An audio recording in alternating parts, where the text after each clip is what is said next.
In 1984, a 22-year-old kid from Anaheim, California, graduated from Humboldt State University with a degree in natural resource planning and interpretation, emphasis on marine resources. And the thing that matters about that sentence, the thing that changes everything, is that this kid didn't want to work in marine policy. He didn't want to go into environmental consulting. He wanted to draw. He wanted to make people laugh. But he loved the ocean, and he couldn't figure out how to make those two things fit together. So he did the only thing that made sense at the time. He became a marine biology teacher at the Orange County Marine Institute in Dana Point, California, and he started drawing a comic book for his students, an unpublished, hand-illustrated educational comic called The Intertidal Zone. Little cartoon characters based on real tide pool creatures, a sponge, a starfish, a crab, teaching tools, nothing more. And that kid's name was Stephen Hillenberg.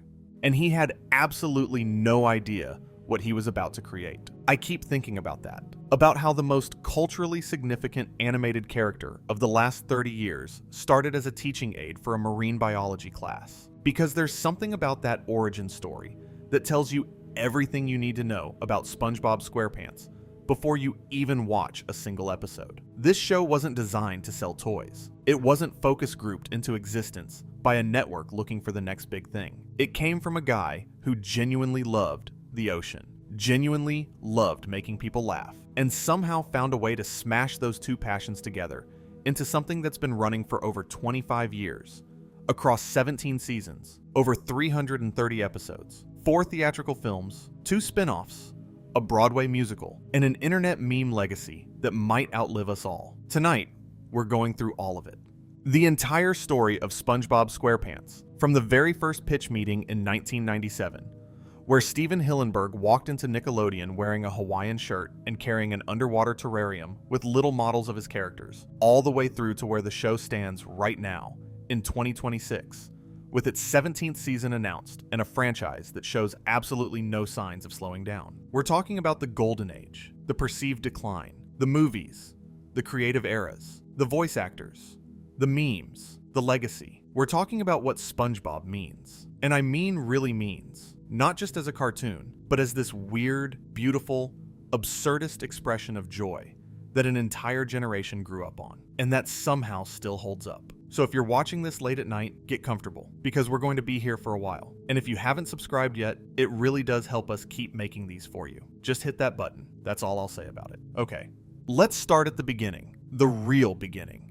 Stephen McDaniel Hillenberg was born on August 21st, 1961, at Fort Sill, a United States Army base in Lawton, Oklahoma. His father worked for the military before eventually moving the family to Orange County, California, where he took a job as a draftsman and designer in the aerospace industry. And growing up in Anaheim, right there on the coast of Southern California, Hillenberg became obsessed with the ocean. He watched the films of Jacques Cousteau, the legendary French oceanographer whose documentaries basically invented the genre of underwater filmmaking. And something in those films grabbed him in a way that never let go. The ocean wasn't just beautiful to him. It was alive with personality. Every creature had its own thing going on, and he wanted to capture that feeling. But here's the thing about Hillenberg that I think people miss when they tell his story. He was always an artist first.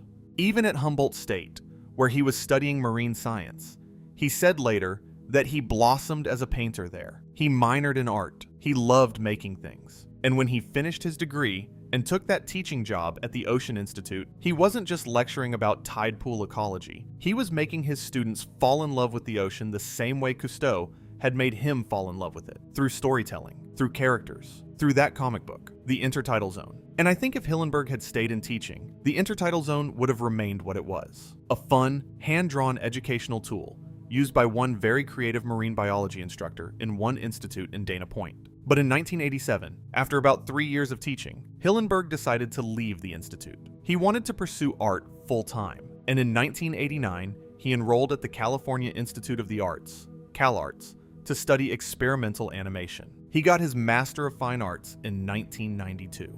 And at CalArts, 2 things happened that would directly lead to SpongeBob. First, he studied under Jules Engel, a legendary figure in the animation world who had worked on Fantasia at Disney. Engel became what Hillenberg later called the most influential artistic person in my life. He described Engel as his art dad. Second, Hillenberg created a short animated film called Wormholes, based on the theory of relativity, which screened at several international animation festivals. And at one of those festivals, he met Joe Murray. Joe Murray was creating a show called Rocko's Modern Life for Nickelodeon. He saw Hillenberg's film, loved the style, and offered him a job as a director on the series. And this is where it all comes together. Because Rocko's Modern Life, this weird, subversive, surprisingly adult animated comedy about a wallaby navigating modern life, became Hillenberg's training ground.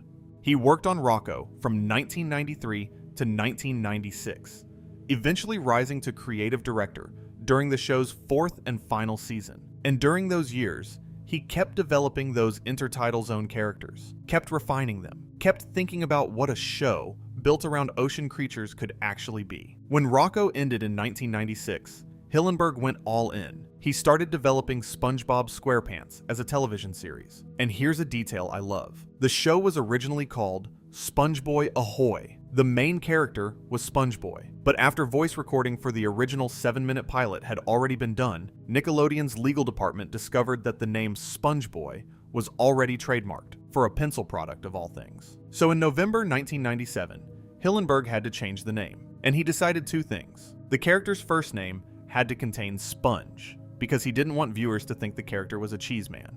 And the family name SquarePants referred to the character's square shape. He felt the full name, SpongeBob SquarePants, had a nice ring to it, and honestly, he was right. Can you imagine this show being called SpongeBoy Ahoy? Something about SpongeBob SquarePants is just inherently funny. The name itself is a joke. Now, the pitch. This is one of my favorite stories in the history of television animation. In the summer of 1997, Hillenberg and his creative team, including Derek Dryman, who had worked with him on Rocko, went to pitch the show to Nickelodeon executives. And Hillenberg didn't just walk in with a script and some storyboards. He wore a Hawaiian shirt. He brought an actual underwater terrarium with little handmade models of the characters inside it. He played Hawaiian music. He turned the pitch meeting into an experience.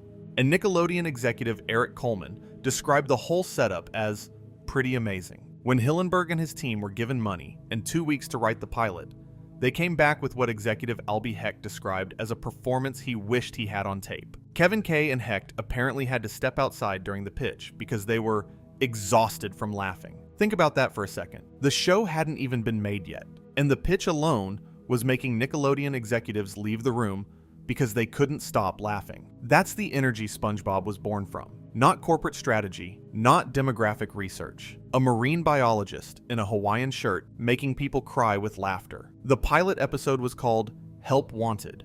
It was produced as a standalone. No full season order yet. Just this one episode to see if it worked. The storyboard was finalized on June 3rd, 1997, and the episode was completed that same year, though it wouldn't air until May 1st, 1999. As a sneak peek following the Kids' Choice Awards. And I want to talk about what happens in that pilot.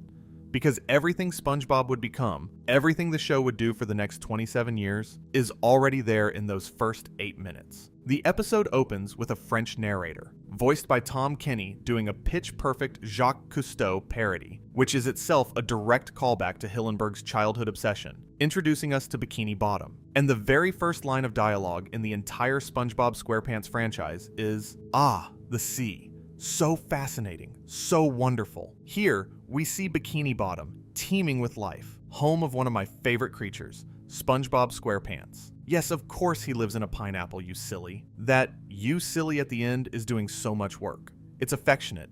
It's playful. It immediately establishes the tone. This show knows it's absurd, and it loves that about itself. SpongeBob wakes up in his pineapple, tells his pet snail Gary, who meows like a cat, because of course he does, that today is the day he's going to apply for a job at the Krusty Krab. He runs down the street yelling, "I'm ready," over and over, which is honestly one of the most distilled expressions of optimism ever put on screen. His neighbor Patrick, a starfish who lives under a rock, and I mean that literally, cheers him on. And when SpongeBob gets to the Krusty Krab and almost loses his nerve, Patrick talks him into going inside. What follows is basically a perfect comedy setup. Squidward, the miserable cashier, tells Mr. Krabs not to hire SpongeBob. Krabs, wanting to get rid of him, sends SpongeBob on an impossible errand. Find a hydrodynamic spatula with port and starboard attachments and turbo drive. It's a snipe hunt. They're trying to get him to leave. But while SpongeBob's gone, 6 buses of ravenous anchovies descend on the Krusty Krab, demanding food. Total chaos. And then SpongeBob shows up, having actually found the impossible spatula, and saves the day by cooking Krabby Patties at superhuman speed. He gets the job. Patrick walks in and asks for a Krabby Patty. SpongeBob blasts him out the door with an explosion of patties. And that's it. 8 minutes. But look at what's packed in there. You've got SpongeBob's relentless optimism, Squidward's misery and snobbery, Mr. Krabs' cheapness and cunning, Patrick's lovable stupidity, the Krusty Krab as the central location. The dynamic between all of these characters is already fully formed. Most shows take half a season to find themselves. SpongeBob knew exactly what it was from frame 1. The pilot attracted 6.9 million viewers, 3.6 million kids, ages 2 to 11, and 3.3 million teens and adults. That split right there is the story of SpongeBob's entire run. This was never just a kids' show. It never was. From the very first episode, the audience was split almost evenly between children and everyone else. And Nickelodeon saw those numbers and ordered a full season. Now, I need to talk about Tom Kenny, because you cannot tell the story of SpongeBob without talking about the guy who gave this character his voice. Kenny was born in East Syracuse, New York, in 1962. He started doing stand-up comedy as a teenager, worked the club circuit for about 8 years, appeared on Late Night with David Letterman, and eventually landed in sketch comedy. He was a regular on Fox's The Edge, and then on HBO's Mr. Show with Bob and David, which is where he met his future wife, Jill Talley, who would go on to voice Karen Plankton on SpongeBob. But before all that, Kenny had worked with Hillenberg on Rocko's Modern Life, voicing Heifer the Cow and various other characters. And here's the thing that kills me about how Kenny got the SpongeBob role. He had used a particular voice once, just once, for a minor character on Rocko's, a small female alligator character named Al in the episode Dear John. And Hillenberg heard that voice and thought, that's SpongeBob. He was so sure about it that when Nickelodeon insisted on holding auditions, Hillenberg shut them down. He told the executives, that's it, I don't want to hear anybody else do the voice. We've got SpongeBob. And Kenny, who had forgotten exactly how the voice sounded, had to be reminded by watching a clip of that Rocko's Modern Life episode. He's described the SpongeBob voice as a child man, something between a child and an adult, with a Stan Laurel, Jerry Lewis energy, which tracks perfectly with Hillenberg's stated inspiration. He wanted SpongeBob to be like those classic comedians, naive, well-meaning, bumbling, but somehow always coming out on top. Laurel and Hardy, Buster Keaton, Pee Wee Herman, Jerry Lewis in The Bellboy. And Kenny had a specific technique for SpongeBob's trademark laugh. He pats his throat while saying, ah. That detail alone tells you how physical voice acting really is. This isn't just someone talking into a microphone. Kenny is performing with his whole body, creating a sound that millions of people can identify in a single note. The rest of the main cast came together quickly. Bill Fagerbakke as Patrick Star, Roger Bumpass as Squidward Tentacles, Clancy Brown as Mr. Krabs, Carolyn Lawrence as Sandy Cheeks, Mr. Lawrence as Plankton, Mary Jo Catlett as Mrs. Puff, and Lori Allen as Pearl. And I want to dwell on this cast for a second, because the voice acting on SpongeBob doesn't get enough credit for what it actually is. Clancy Brown, the guy who played the terrifying Captain Hadley in The Shawshank Redemption, is doing this gravelly, hyper-theatrical pirate voice for a cartoon crab. Roger Bumpass takes what could be a one-note, grumpy neighbor character and gives Squidward this incredible range of frustration, desperation, and very occasionally, genuine vulnerability. And Mr. Lawrence, who also served as a writer on the show, voices Plankton with this manic, slightly unhinged energy that makes a one-eyed Plankton with dreams of world domination somehow feel like a fully realized character. Okay, so, Season 1, 20 episodes, 40 segments, premiering officially on July 17th, 1999, with Bubble Stand and Ripped Pants. And if you go back and watch Season 1 now, which I did, all of it, putting this together, what hits you immediately is how confident the show already is. There's no growing pains period. The animation is a little rougher than it would become, sure. The character designs are slightly different. SpongeBob's eyes are more mismatched. The colors are a touch less vivid.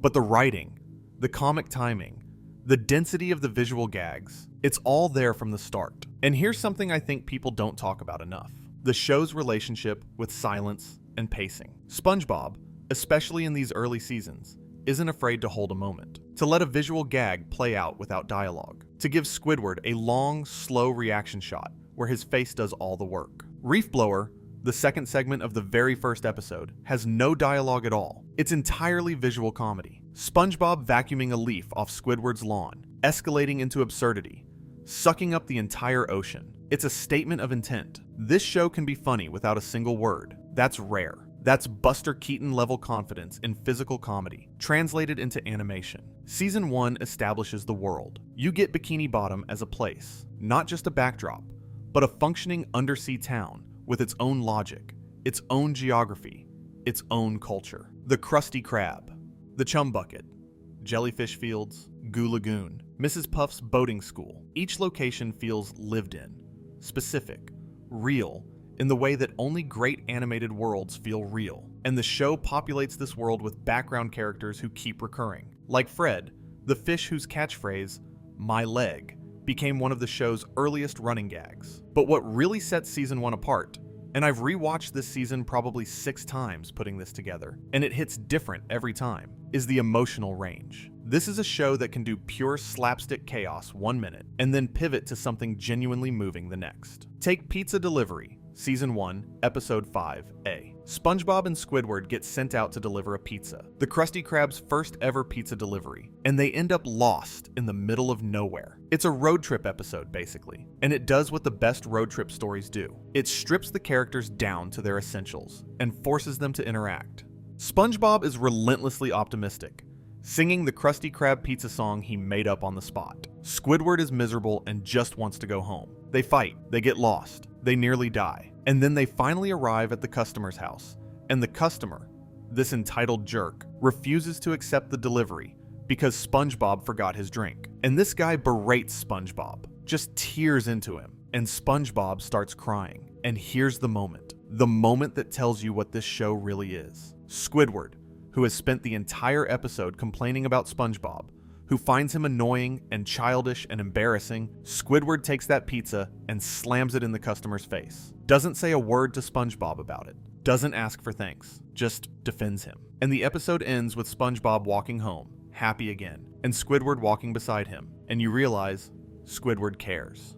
Under everything, the sarcasm, the contempt, the endless exasperation, Squidward cares about SpongeBob, and the show never makes a big deal out of it. It doesn't underline the moment, or add a sentimental music cue. It just lets it happen. That's Hillenberg's SpongeBob. That's what made the early seasons feel different from anything else on television. The emotions were real, but they were never forced. They emerged naturally from the characters and the situations, and the show trusted the audience, including kids, to pick up on them without being told what to feel. I could talk about individual Season 1 episodes all night. Jellyfishing, Season 1, Episode 3A, where SpongeBob and Patrick try to take the injured Squidward, bandaged head to toe, completely immobilized, out for a fun day of jellyfishing. And it's simultaneously hilarious and deeply uncomfortable, because SpongeBob and Patrick are so committed to cheering Squidward up that they don't notice they're torturing him.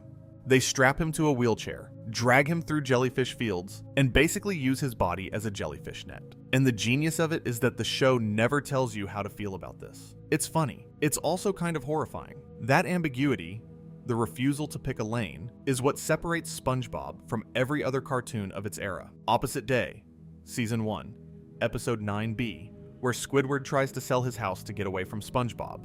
So he tells SpongeBob it's opposite day, meaning everything you say and do should be the opposite. And SpongeBob takes this so literally that he starts acting like Squidward, including pretending to be Squidward when the realtor arrives. Patrick does the same. 2 SpongeBobs acting as Squidward, both of them terrible at it, and the real Squidward watching his one chance at escape implode in real time. The realtor leaves in disgust, and Squidward is stuck forever. That's the joke. Squidward can't escape.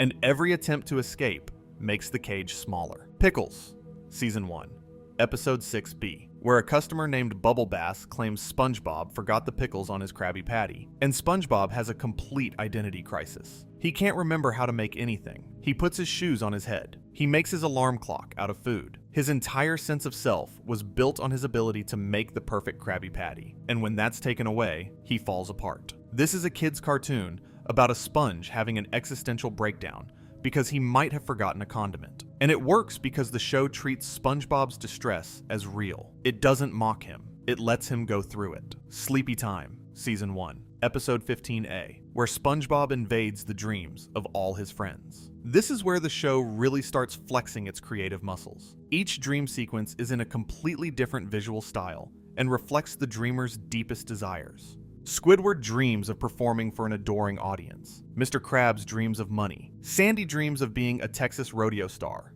Gary the snail, the character who only says meow, dreams in a vast, ornate library where he speaks with a cultured British accent and discusses poetry. This is the first real indication that Gary is far more intelligent than anyone around him, and it's delivered as a throwaway gag in a dream sequence. The show slips in these revelations so casually that you almost miss them. Hooky, Season 1, Episode 20A, where fishhooks from above, from the human world, from fishermen, descend into Bikini Bottom, and SpongeBob and Patrick start playing on them like playground rides. And Mr. Krabs warns them, don't go near the hooks, they'll reel you up. You'll end up on a shelf in a gift shop, reeking of tuna. It's an anti-drug PSA structure played completely straight, except the drug is literally a fishhook. And the episode works because it takes the metaphor seriously. The hooks are fun, they're addictive, they're dangerous, and SpongeBob can't resist them even when he knows the risk. I've always thought this was one of the show's most clever structural decisions, using the literal mechanics of fishing as a framework for a very real, very relatable story about peer pressure and self-control. These are episodes that reward rewatching in a way that almost no other animated show does. Every single time, you catch a visual gag or a background detail you missed. And I think part of what makes them hold up is the density. SpongeBob episodes are only 11 minutes long, half episodes essentially, and the writers packed more comedy into those 11 minutes than most shows get into 30. There's no filler, no wasted frames. Every shot is either setting up a joke, paying off a joke, or being a joke. It's compression as an art form.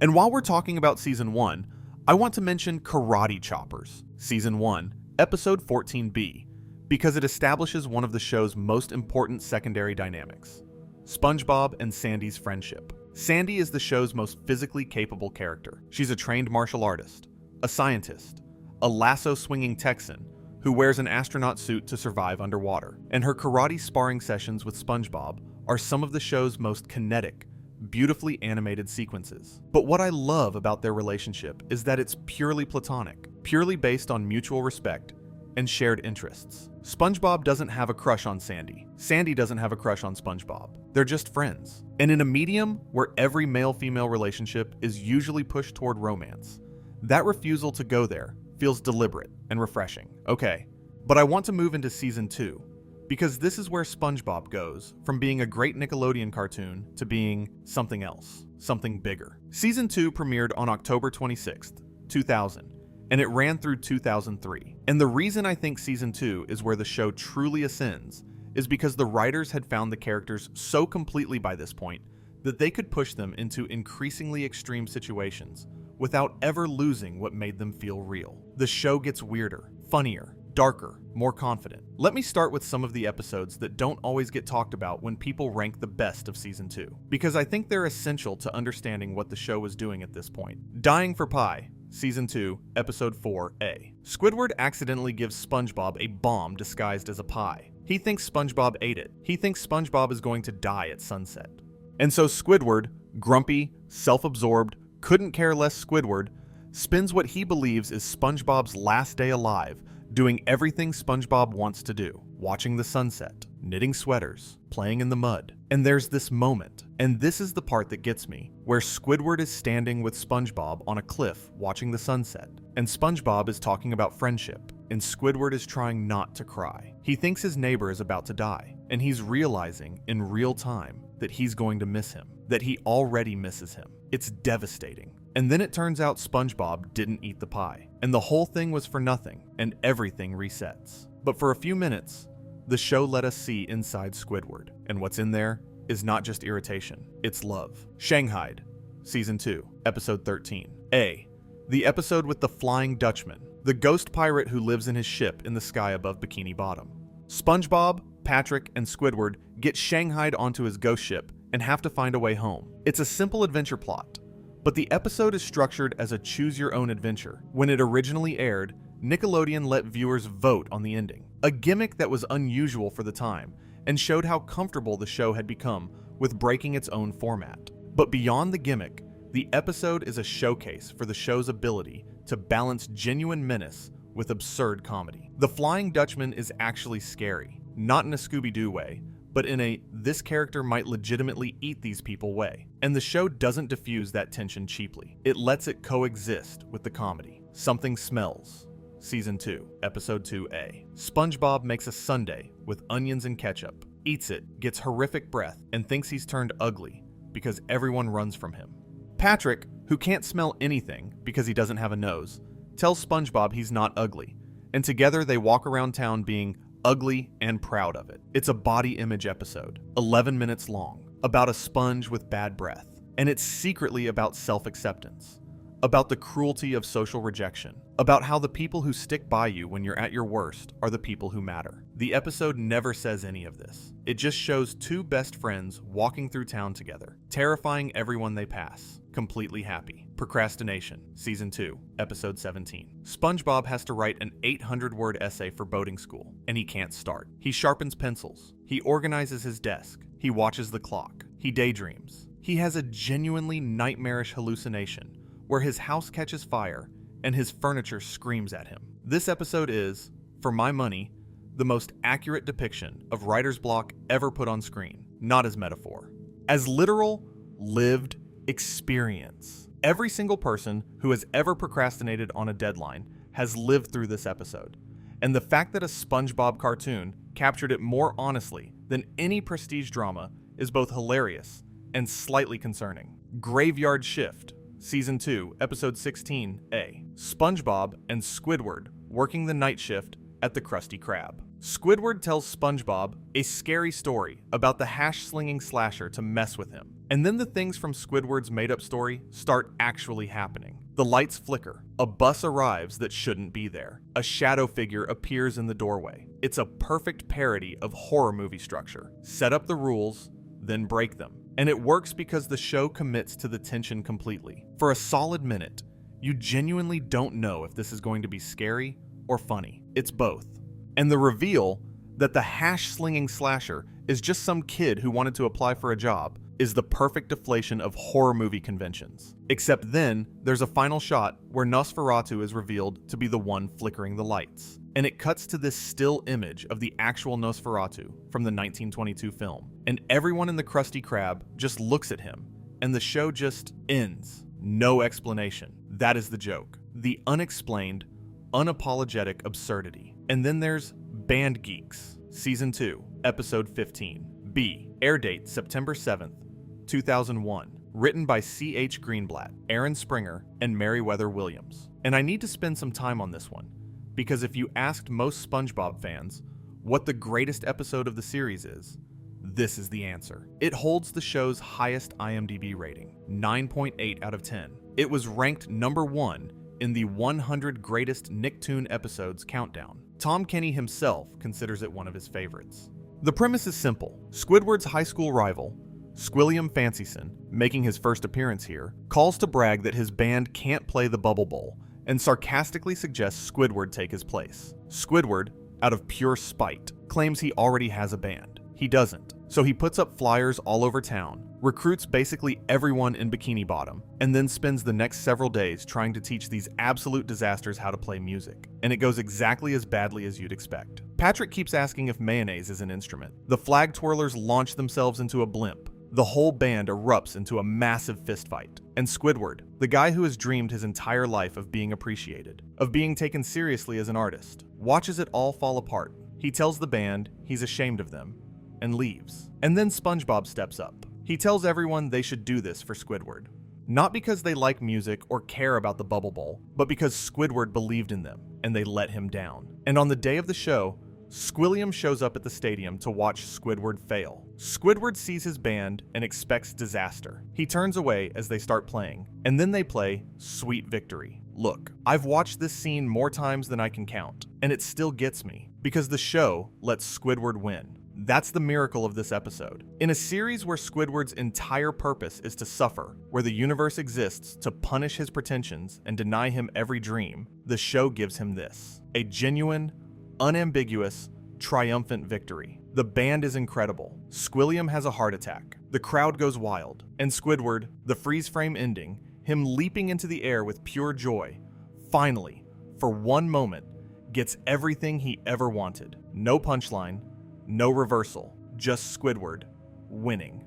The song Sweet Victory was performed by David Glenn Isley of the 1980s heavy metal band Jufria, and Hillenberg apparently played it for the cast and described it as this super generic power ballad that we found somewhere, which is exactly the point. It's deliberately over the top, deliberately cheesy, and it works because the show earns it. The whole episode is building to this moment, and when it arrives, the cheesiness becomes sincere, the generic becomes specific. And that alchemy, turning something silly into something genuinely moving, is SpongeBob at its absolute peak. You know what's funny? This episode was originally going to be called Squid in Charge, according to production art, and Steven Hillenberg himself was a self-described band geek in high school who played the trumpet. There's something deeply personal buried in here, even if the show never explicitly says it. The idea that the thing you love, the thing everyone mocks you for, can become the thing that saves you. I think about that a lot. Season 3 picks up right where Season 2 left off. It premiered in 2001 and ran through 2004, and this is the era that people usually mean when they talk about SpongeBob's golden age. Seasons 1 through 3, sometimes extended to include the first movie, represent the period when Hillenberg was directly running the show as showrunner, and there's a consistency of vision across these seasons that you can feel in every frame. And I want to say something about Season 3 that I think is important for understanding the show's legacy. This is where SpongeBob stopped being a great kids show and became a great show. Full stop. The writing in Season 3 operates with a confidence and ambition that rivals anything happening in adult animation at the time. This is 2001 to 2004. The Simpsons was in its post-Golden Age. King of the Hill was still running. Family Guy had just been canceled for the first time. And SpongeBob, a show on Nickelodeon for children, was producing some of the sharpest, most formally inventive comedy on American television. And Season 3 has some absolute monsters in it. Chocolate with Nuts, Season 3, Episode 12. SpongeBob and Patrick become chocolate bar salesmen and encounter increasingly bizarre customers, including a woman who screams, "Chocolate!" in what became one of the show's most iconic memes. But beyond the meme, this episode is a perfect satire of salesmanship and consumer culture. SpongeBob and Patrick try every sales tactic in the book: lying, flattery, sob stories, and the episode escalates each tactic to its logical, absurd extreme. By the end, they've sold their entire stock to the screaming chocolate woman, who turns out to be a legitimate buyer who just really, really loves chocolate. The punchline isn't that selling is wrong, it's that the most sincere buyer in the whole episode is the one everyone was running from. There's a real insight there, buried under the comedy. People who are openly passionate about what they want are treated as threats, while the actual scammers are the ones playing it cool. Nasty Patty, Season 3, Episode 4. SpongeBob and Mr. Krabs think they've killed a health inspector and try to hide the body, a kid's cartoon about hiding a body. The episode plays out like a miniature noir thriller, complete with stormy weather, shovels, and a growing sense of paranoid guilt. And it's one of the darkest things the show ever put on screen, and it's hysterical. The health inspector isn't actually dead, he's just knocked unconscious. But SpongeBob and Mr. Krabs don't know that, and their escalating panic as they try to dispose of the body is a masterclass in dark comedy. The show commits to the bit completely. It doesn't wink at the audience. It doesn't soften the stakes. For 11 minutes, it's a legitimate crime thriller starring a sponge and a crab. And it works. Idiot Box, Season 3, Episode 4. B. SpongeBob and Patrick order a large television, but throw it out and play in the box instead, using nothing but their imagination. And Squidward can actually hear the sounds of their imaginary adventures coming from inside the box. Mountains, race cars, avalanches. He can't figure out how they're doing it, and it drives him crazy. This is SpongeBob's philosophy distilled to its essence. Imagination is more valuable than anything money can buy, and the people who can access it will always be richer than the people who can't. Squidward, who has the TV, who has the real thing, is the one who's miserable. SpongeBob and Patrick, sitting in a cardboard box, are having the time of their lives. I actually have a theory about this that I've never heard anyone else bring up.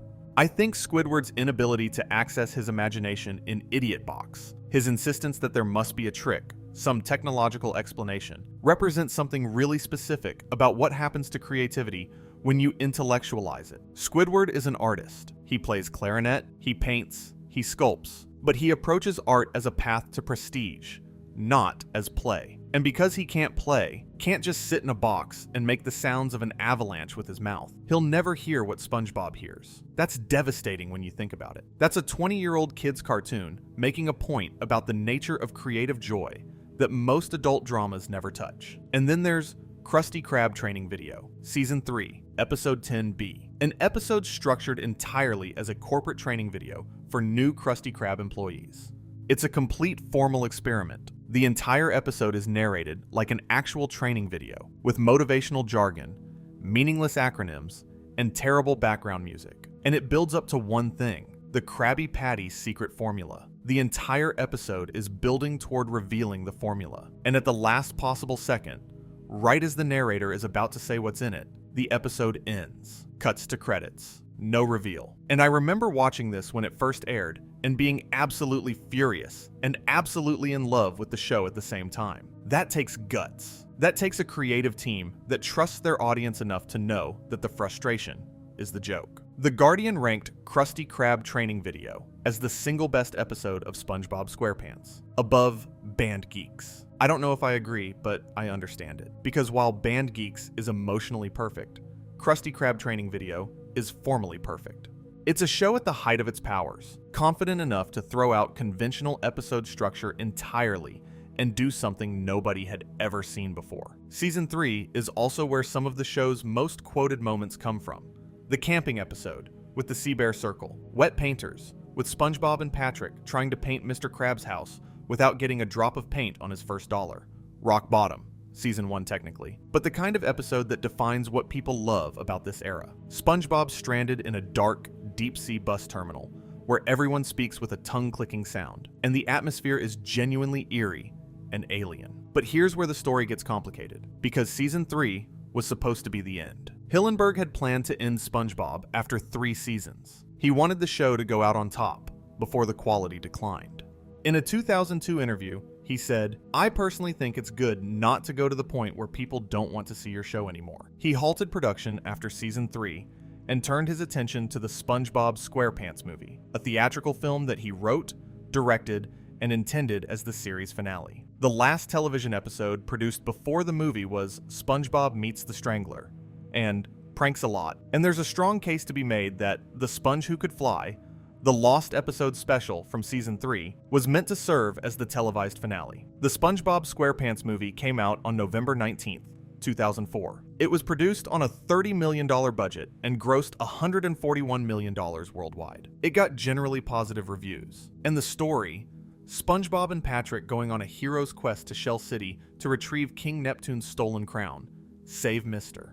Krabs, and stop Plankton's plan for world domination, was structured as a culmination, a conclusion. The film's ending has SpongeBob being promoted to manager of the Krusty Krab 2. He's grown. He's proven himself. The arc is complete. And I want to linger on this movie for a moment, because I think it doesn't get enough credit as a piece of filmmaking. Hillenberg assembled a writing team from the show's best talent. Himself, Derek Dryman, Tim Hill, Kent Osborne, Aaron Springer, and Paul Tibbitt. And they structured the film as what Hillenberg called a mythical hero's quest. And that's exactly what it is. SpongeBob starts the movie being told he's just a kid. He's too immature. He's not a man. And the entire film is his journey toward proving, not that he's a man in the conventional sense, but that his specific kind of goodness, his specific kind of strength, is enough. That you don't have to be tough or cynical or mature to be heroic.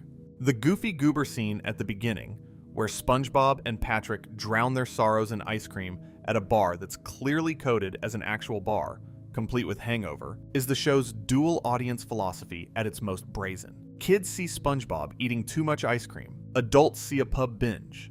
Both readings are valid. Both are intended. And the film's climax, where SpongeBob literally defeats Plankton's mind control scheme by playing rock and roll, transformed into a guitar-wielding wizard, is so utterly SpongeBob. The weapon that saves the world isn't a sword or a gun. It's enthusiasm. It's joy. It's a sponge who loves life so much that he can channel that love into something that breaks the chains off an entire city. Hillenberg was initially reluctant to make the film at all. Nickelodeon and Paramount had been approaching him about a movie for more than a year, but he kept refusing. He was worried about translating the show's cadence, his word, to a longer format. He watched The Iron Giant and Toy Story with his son and felt intimidated by the challenge of making SpongeBob and Patrick do something cinematically consequential without losing who they are. And when he finally agreed, he said something that I think reveals everything about his creative philosophy. I never wanted to do a movie because I didn't think that what we wanted to say needed to be a movie. I like short-form animation. Then this story idea came up that lent itself to a longer format. That distinction matters. Hillenberg didn't make a movie because the studio wanted one. He made a movie because he found a story that required one. And then he designed that story to function as a finale, a full stop, a period, at the end of the sentence. The SpongeBob SquarePants movie is, in Hillenberg's mind, the last chapter. Everything that happens in the show, before it, is the story. The movie is the ending. And after the movie, anything else that gets made is, as Hillenberg later suggested, essentially a prequel. The film's dedication deserves mention too. During production, Jules Engel, Hillenberg's mentor at CalArts, the man he called his art dad, passed away. Hillenberg dedicated the movie to him, and there's something full circle about that. The teacher who inspired Hillenberg to become an animator, honored in the movie that his student made as the culmination of his greatest work. These threads of mentorship and gratitude run through SpongeBob's entire history. Hillenberg learned from Engel, hired Tom Kenny from Rocco's, trusted Paul Tibbitt from his own writing staff. Every step in the show's evolution was built on relationships, and that was supposed to be it. SpongeBob SquarePants, 1999 to 2004. 3 seasons and a movie. A perfect run. But Nickelodeon had other plans. Look, I understand why Nickelodeon kept the show going. SpongeBob was the most profitable property the network had ever produced. The merchandise alone was generating billions. The show was a massive ratings driver. You don't shut down a cash machine because the creator feels artistically satisfied. That's not how the entertainment industry works. But I also think you have to sit with the fact that Hillenberg explicitly didn't want this. He wanted to end it. He said so publicly. And when Nickelodeon pushed for more episodes, Hillenberg stepped back. He resigned as showrunner. He appointed Paul Tibbitt, a writer and storyboard artist he trusted deeply, to take over. As Hillenberg put it, the show needed new blood, and so I selected Paul to produce. I totally trusted him. And I want to be careful here, because the discourse around post-movie SpongeBob has been incredibly toxic at times, and I don't think it's fair to dismiss everything that came after season 3. But I also can't pretend the show didn't change, because it did, and you could feel it. Season 4 premiered in 2005, and from the first episodes, something was different. The animation was brighter, shinier, more polished, but also, in a way, less alive. The character designs were cleaner but stiffer, and the writing shifted. SpongeBob became louder, more hyperactive, more prone to gross-out humor. Patrick went from charmingly dim to aggressively stupid. Squidward went from sympathetically miserable to just tortured. The show started doing something that the early seasons had carefully avoided. It made Squidward's suffering the joke, rather than making it the price he paid for his own flaws. And I think what happened, what I genuinely believe happened, except, is that without Hillenberg's direct oversight, the show drifted toward its most obvious qualities. SpongeBob's optimism became relentlessness. Patrick's stupidity became cruelty. The show's absurdism became randomness. These are subtle shifts, but over dozens of episodes, they add up. The difference between a character who does something absurd because it reveals who they are, and a character who does something absurd because absurdity is the point. That's the whole ballgame. The early seasons understood that distinction intuitively. The later seasons sometimes forgot it. And look, I want to be clear that this isn't all bad. Season 4 through 9A has plenty of good episodes. Krusty Towers, Season 4, Episode 9A, is genuinely one of the funniest episodes in the entire series. A hotel faulty parody that's as sharp as anything from the Golden Age. The premise is simple. Mr. Krabs visits a hotel, sees how much they charge for everything, and decides to turn the Krusty Krab into a hotel with the policy, "We shall never deny a guest, even the most ridiculous request." And then Squidward checks in as a guest and starts making the most ridiculous requests he can think of, and Krabs has to follow his own policy.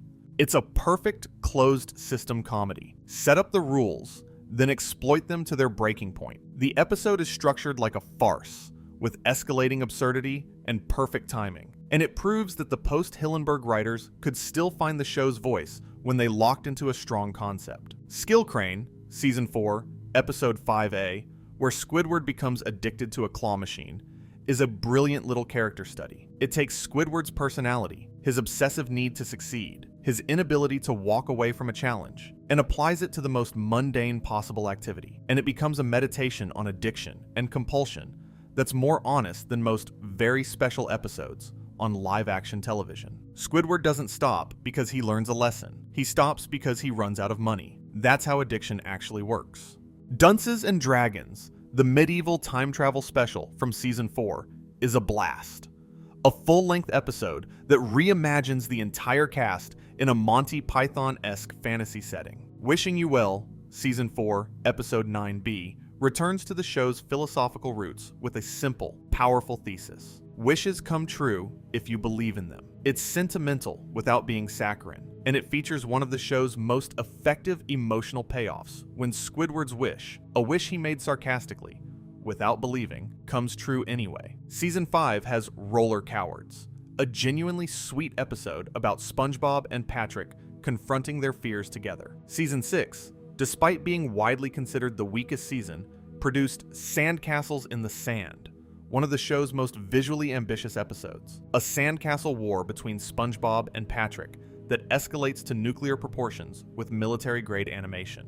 It's 11 minutes of pure escalation, no dialogue needed, and it's a reminder that when the show committed to pure visual comedy, even the weaker seasons could produce something worth watching. There are gems scattered throughout these seasons if you're willing to look for them. Enchanted Tiki Dreams, Season 7, Episode 21.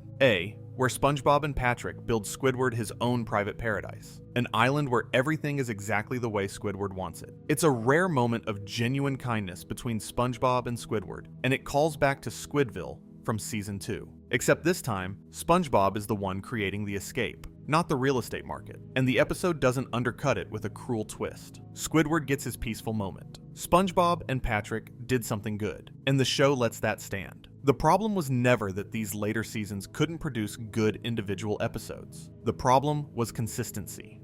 In the Golden Age, you could watch any episode at random and trust it. In Seasons 4 through 9, you needed to know which episodes to seek out and which to skip. And that shift from reliable brilliance to occasional brilliance surrounded by mediocrity is what defined the fan discourse for a decade. But there's another dimension to this conversation that I think gets lost: the sheer volume of content. By the time Season 9 ended, the show had produced over 200 episodes. That's an enormous amount of comedy writing. Even the best shows in television history, The Simpsons, Seinfeld, Frasier, show signs of creative fatigue after that many episodes. The fact that SpongeBob could still produce standout episodes after 150 entries is, in some ways, more impressive than most people give it credit for. We hold SpongeBob to a higher standard because it set a higher standard.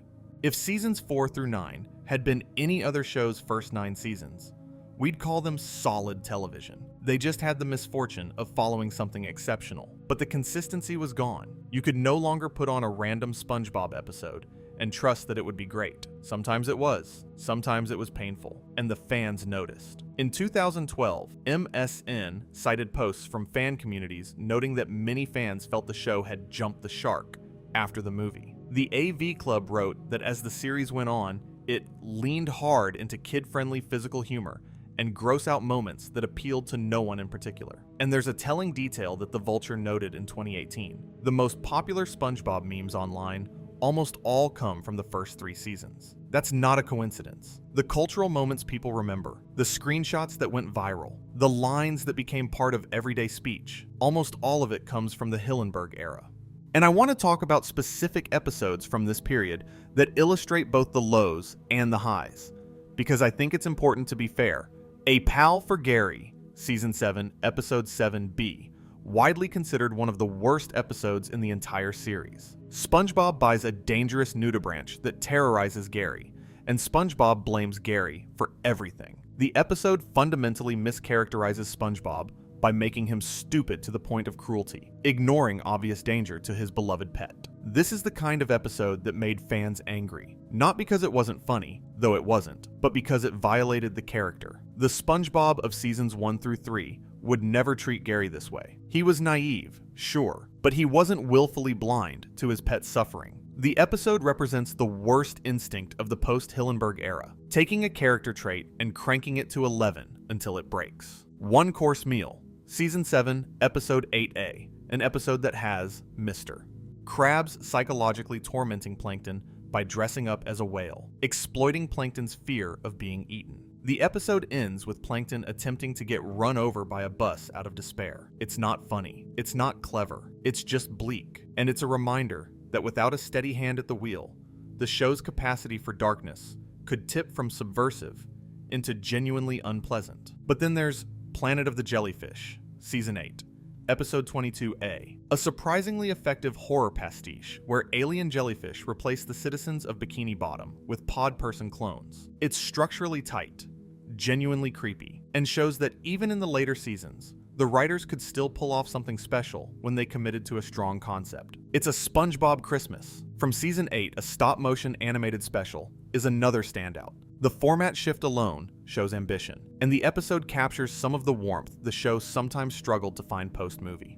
And Mimic Madness, Season 10, Episode 10A, where SpongeBob starts mimicking everyone around him and loses his own identity in the process. It's a surprisingly poignant exploration of people-pleasing and the cost of being everything to everyone. There's a moment where SpongeBob looks in the mirror and sees everyone else's face, but his own, and it's genuinely unsettling. This is the kind of episode that proves the show never fully lost its capacity for emotional depth. It just accessed it less consistently. I've been sitting with this thought a lot while putting this together. What makes a show decline? Is it that the later episodes are objectively bad? Some of them are, sure, but a lot of them are perfectly fine children's television. They're competent. They're entertaining enough. The problem is that perfectly fine isn't what SpongeBob was. SpongeBob was transcendent.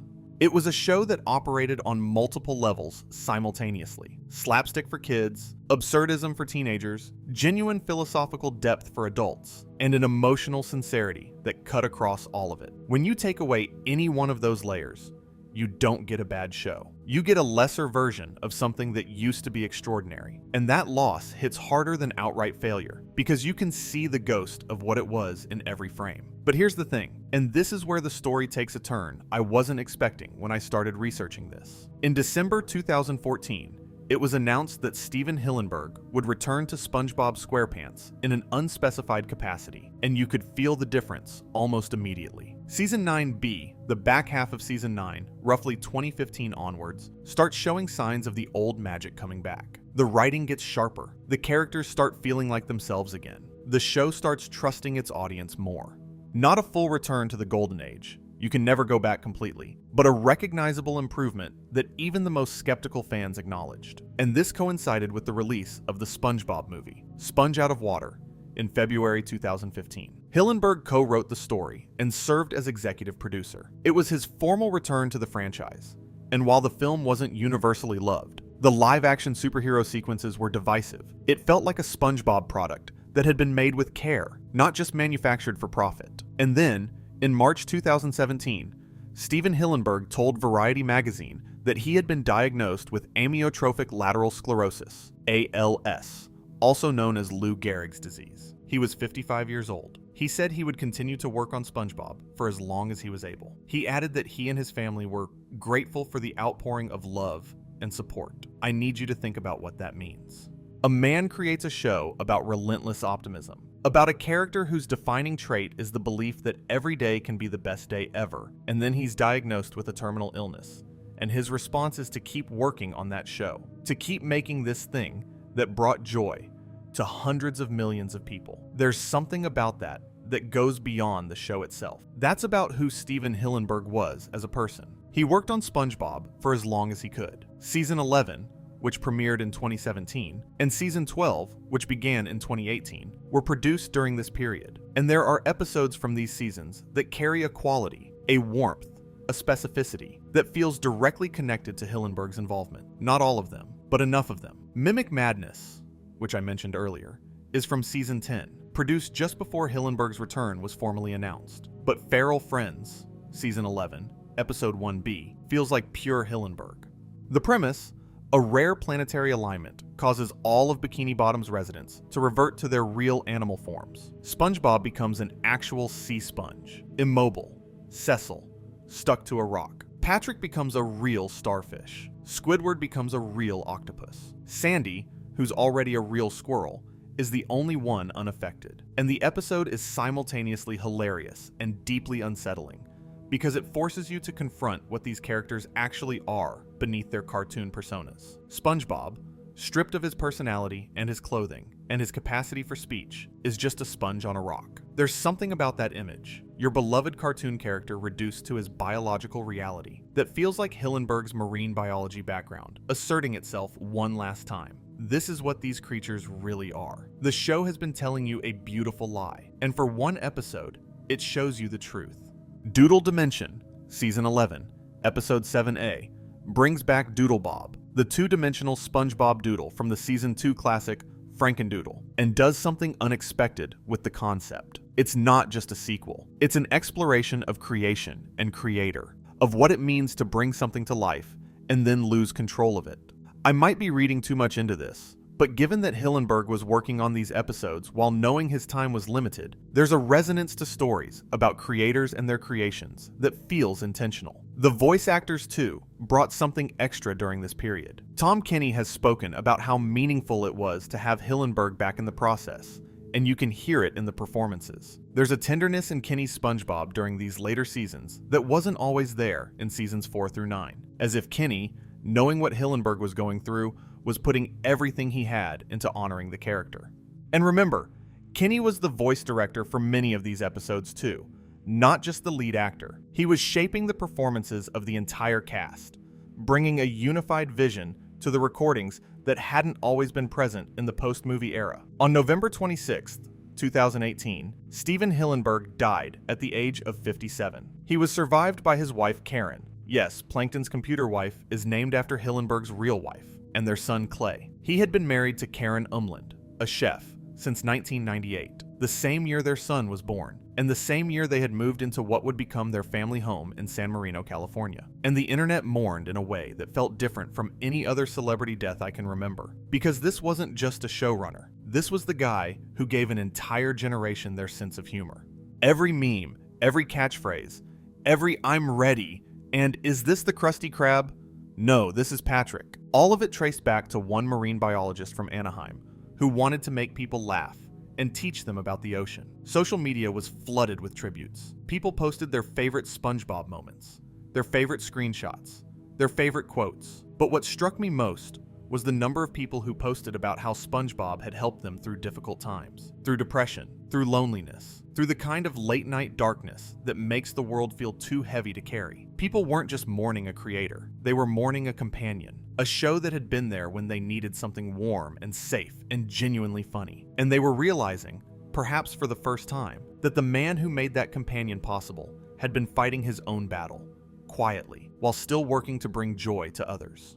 Tom Kenny posted a tribute that read, in part, that Hillenberg was the most generous, selfless, and thoughtful creator I've ever worked with. And that generosity, that instinct to give rather than take, to create rather than consume, to leave the world better and funnier than he found it, is embedded in every frame of SpongeBob SquarePants. It's why the show endures. Not because it's popular, not because it's profitable, because it's generous. It gives you something every time you watch it, and it never asks for anything back. I remember where I was when I heard. I think a lot of people my age do. It was one of those moments where you suddenly realize how much of your internal world was shaped by someone you never met. How many of your jokes, your reference points, your whole approach to absurdity and joy comes from sitting in front of a television watching a cartoon's sponge flip burgers. And I don't think that's trivial. I think that's profound.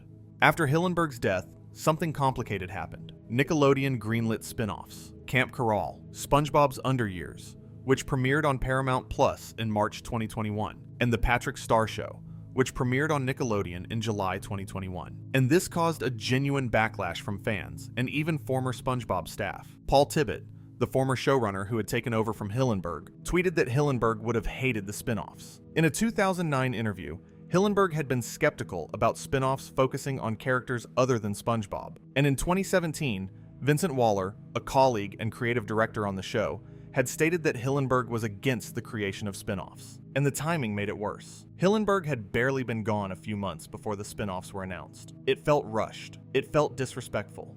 Regardless of the quality of the spin-offs themselves, and Camp Coral had its moments. Even if the Patrick Star Show struggled to justify its existence, the optics were terrible. A man dies, and the corporation that owns his creation immediately starts mining it for content he explicitly wouldn't have wanted. This is a story as old as the entertainment industry, but knowing that doesn't make it feel any less wrong. And yet, and I think this is important to say, the people working on these projects were not villains. Many of them had worked with Hillenberg for years. They loved SpongeBob. They cared about doing justice to the world he built. The storyboard artists, the animators, the voice actors, these weren't soulless corporate mercenaries. They were artists trying to make good work within a system that was asking them to do something their mentor wouldn't have approved of. I think about that tension a lot.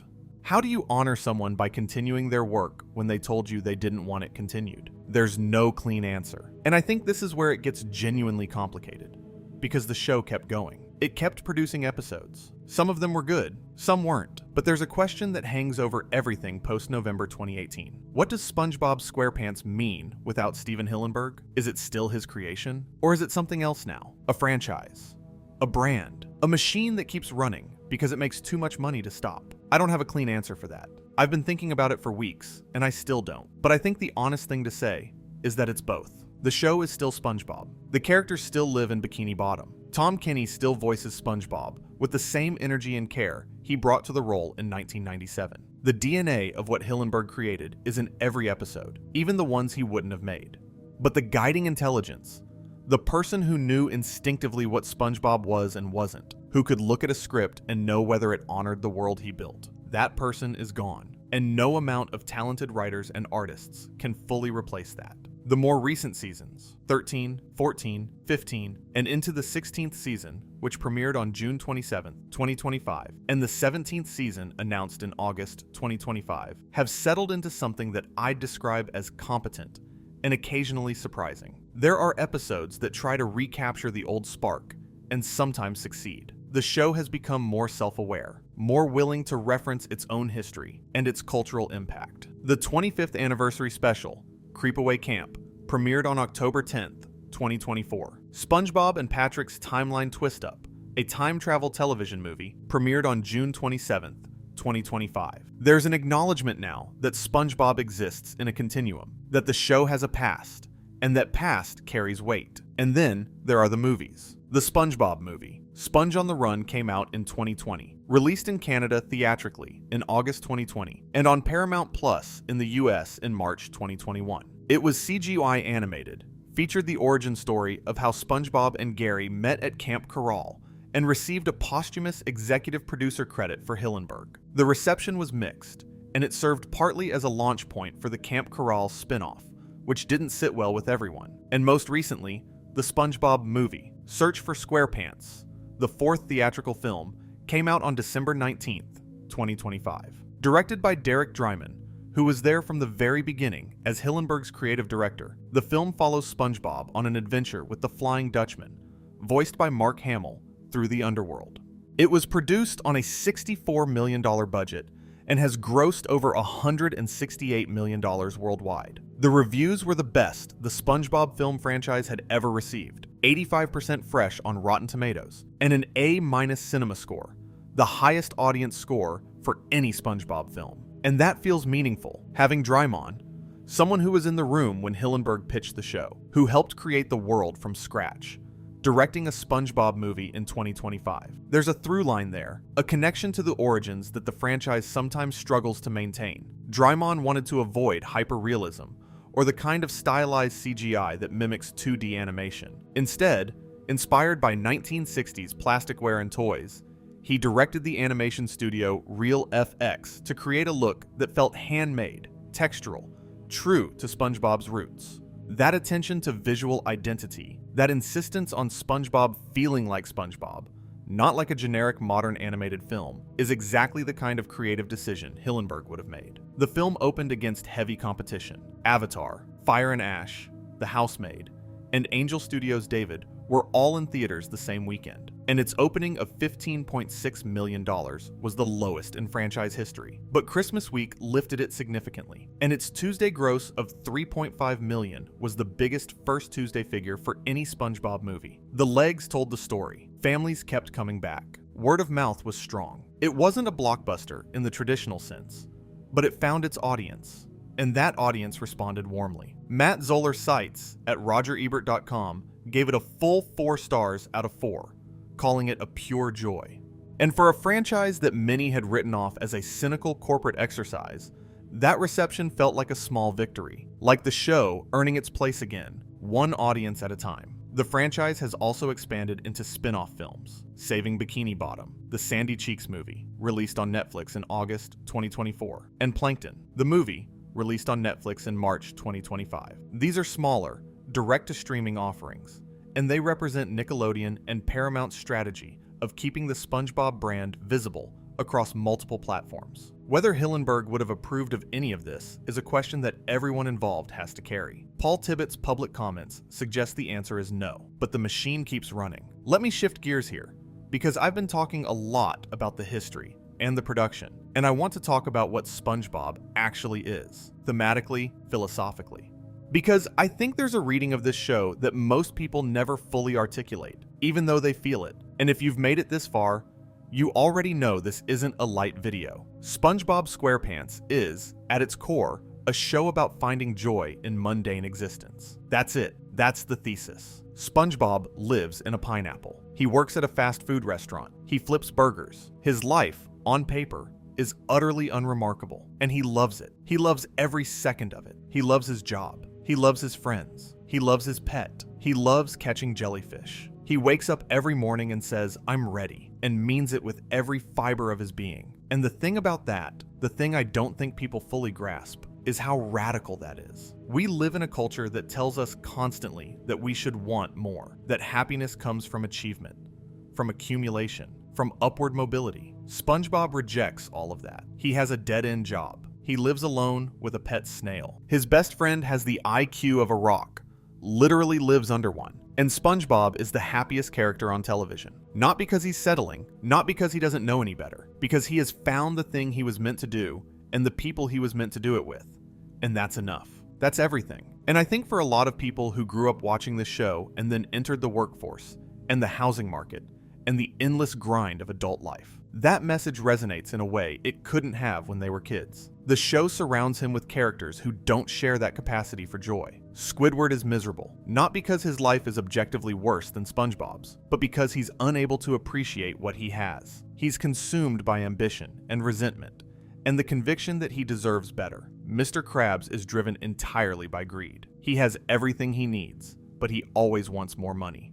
Plankton is consumed by envy and the desire for a success that constantly eludes him. Patrick is too simple to be unhappy, but he's also too simple to create anything meaningful with his contentment. SpongeBob is the only character in Bikini Bottom who has figured out how to live, and the show never moralizes about this. It never has SpongeBob give a speech about gratitude or contentment or living in the moment. It just shows you. It shows you a sponge who is genuinely, consistently happy, not because he's stupid, not because he's oblivious, but because he has the capacity to find wonder in everything around him. He can sit in a cardboard box and have the adventure of a lifetime. He can flip burgers and treat every single patty like a work of art. He can look at Squidward, who despises him, and see a friend worth loving. And here's what I think makes SpongeBob genuinely subversive, in a way that doesn't get talked about enough. The show is quietly anti-capitalist.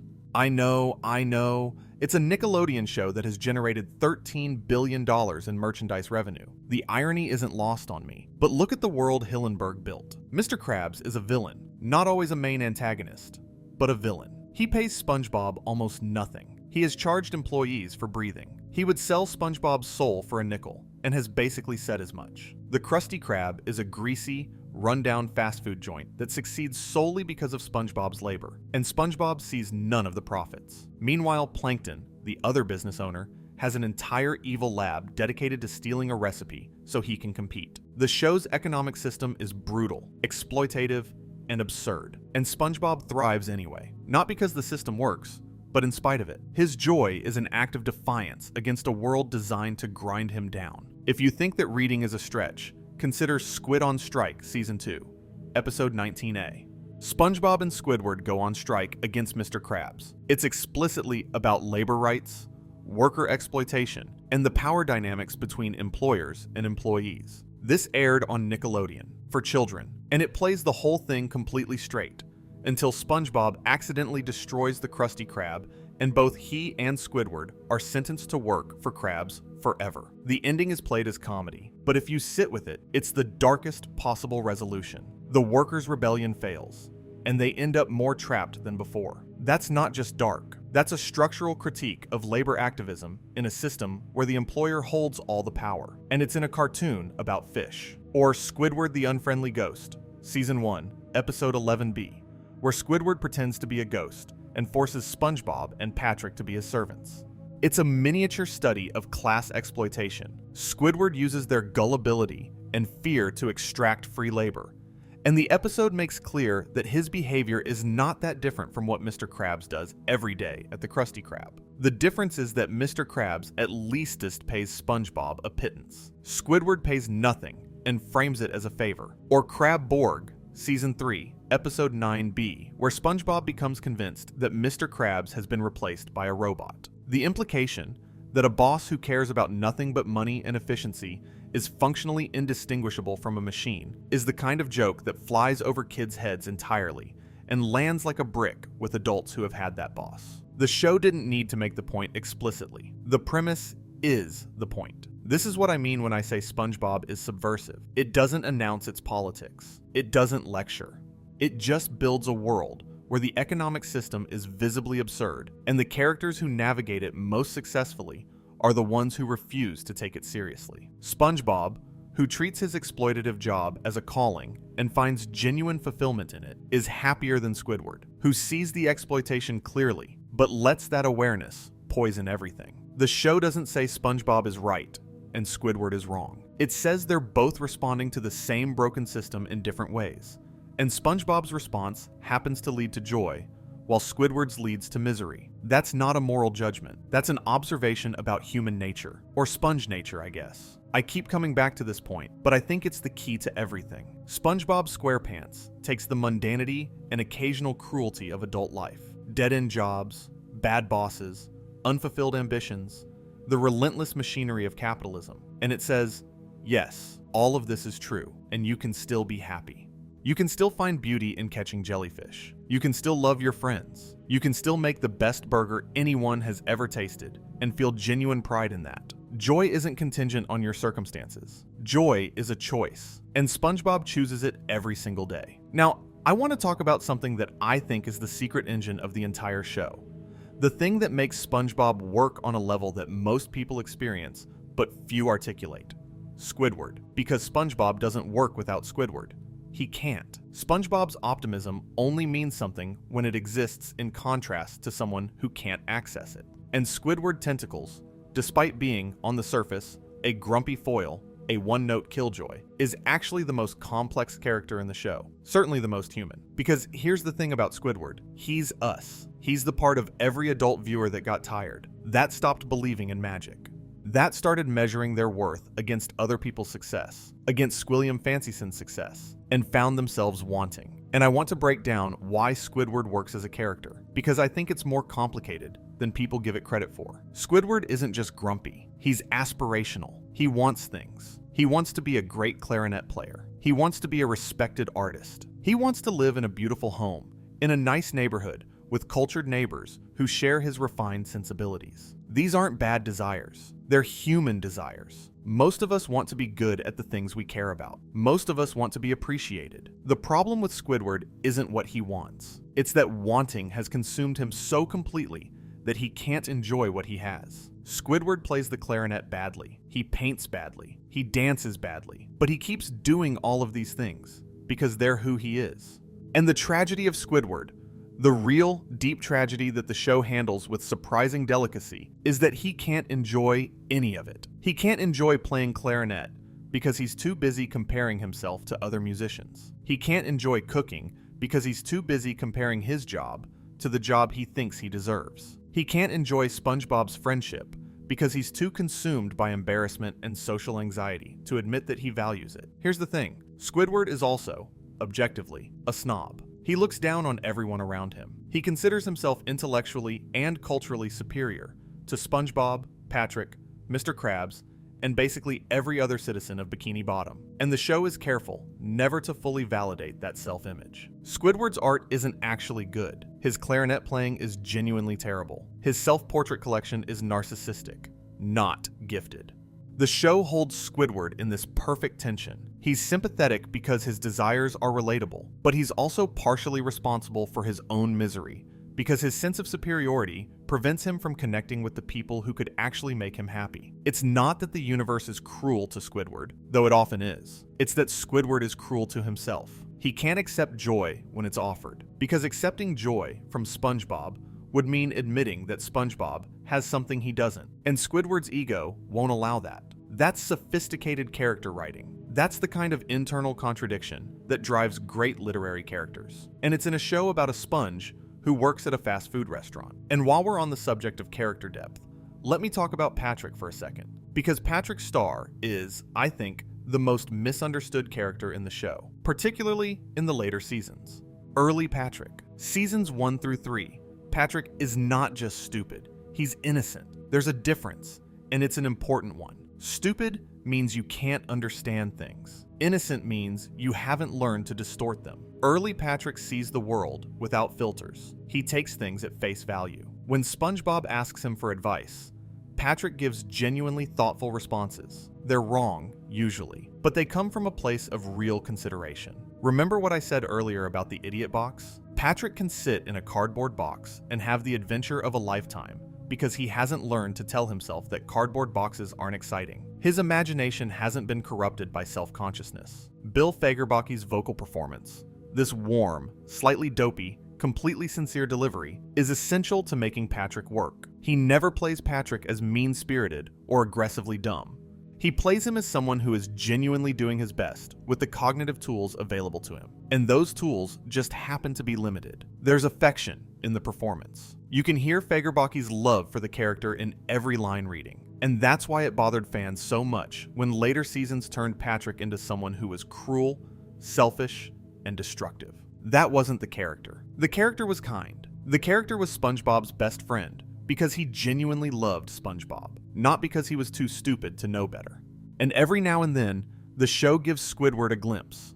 Band Geeks is the most famous example, but there are others. Christmas Who, Season 2, Episode 8, where Squidward, after mocking SpongeBob's belief in Santa Claus, secretly gives away his own possessions as Christmas gifts to make SpongeBob happy. Squidville, Season 2, Episode 9B, where Squidward finally moves to a gated community of fellow octopi who share all his interests and slowly goes insane from the monotony of getting exactly what he wanted. That episode is a masterpiece of ironic storytelling. Squidward gets his dream, and his dream is a nightmare, because without SpongeBob's chaos, without Patrick's noise, without the friction that makes life unpredictable and annoying and alive, Squidward has nothing. He just has quiet, and quiet isn't peace.